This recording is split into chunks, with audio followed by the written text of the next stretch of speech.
आता असं समज, तुला माझी आठवण नाही काढायची. रात्री झोपतानाच ठरवायचं, मी तुला कधी भेटलोच नव्हतो, तूही मला कधी पाहिलं नव्हतं. स्वप्नात देखील कधी माझा विचार केला नव्हता आणि देवाकडेही कधी तुला कोणीतरी हवंय असं मागितलं नव्हतं. मागचं विसरून जा, जे घडलं ते घडलं, पुढं काय होणार आहे ते देवावर सोपवून जा. एक प्रयत्न कर माझ्यासाठी. आजच्या रात्री झोपायच्या आधी माझी आठवण काढू नकोस, माझा अजिबात विचार करू नकोस, निवांत झोपी जा. सकाळी उठ, तू तुझ्या कामाला जा.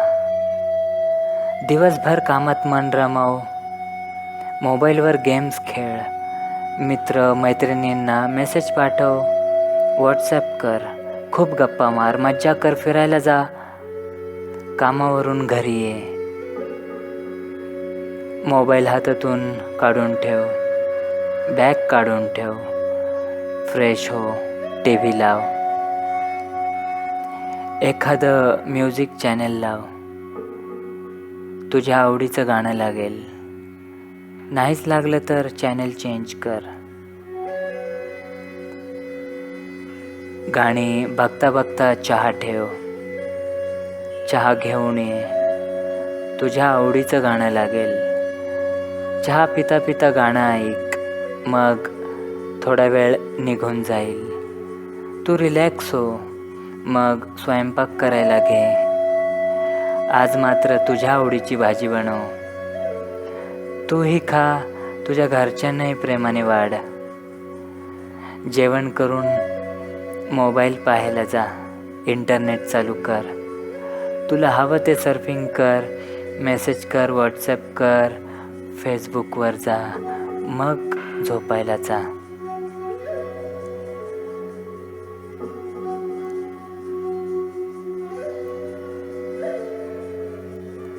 पण आज काल सांगितलं, झोपायच्या आधी माझी आठवण काढू नकोस, माझा विचार करू नकोस आणि मग झोपी जा. पण आज मात्र एक विचार कर, झोपी जाताना माझा विचार तुझ्या मनात आला नसेल तर माझं प्रेम खोटं होतं. आता असं समज. सकाळी उठल्यावर माझीच आठवण तुला आली नसेल तर माझं प्रेम खोटं होतं. आता असं समज. कामाला जायच्या आधी मित्र मैत्रिणींना मेसेज पाठवले पण मलाही नेटवर सर्च केलं नसेल तर माझं प्रेम खोटं होतं. आता असं समज.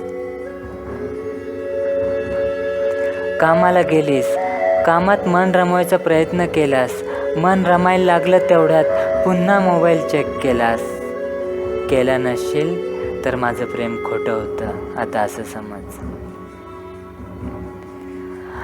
दिवस सुरू झाल्यापासून काम संपेपर्यंत खूप लोक भेटली असतील, घरी निघायच्या वेळेला मात्र माझी आठवण तुला आली नसेल तर माझं प्रेम खोटं होतं.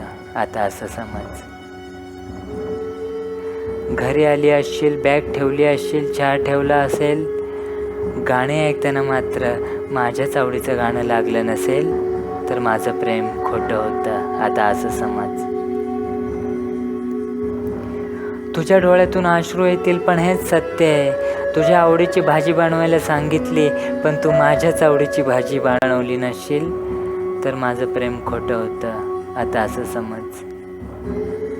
आज पुन्हा झोपायला येशील तेव्हा मात्र कबूल कर की माझं प्रेम खरं होतं.